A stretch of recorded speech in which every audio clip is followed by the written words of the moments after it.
Hey everybody, thanks for watching. You're watching Stumper 1, by the way. I'm an old guy who just does everything. If you want a second generation MDX, 2007 to 2013, and you're having problems with tire pressure, your tire pressure warning's always going off, you're always losing air, here is a simple, quick, easy fix. We got newer tires on this vehicle, and even with the original tires, these were losing probably 2 to 3 pounds a week.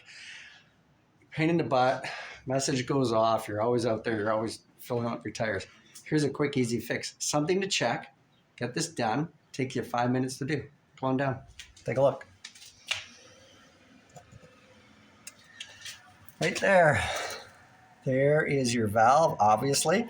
Your little Schrader valve inside. Now this nut right here holds everything together. You have a couple of O-rings inside there, one inside the rim, one on the outside. And as this backs off over time, you're going to get a little bit of seepage right in between here. So now I did check this one before.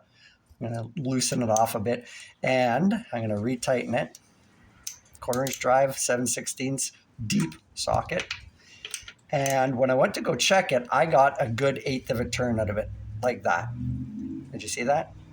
That's the way it was prior to me shooting this video. I went and checked it.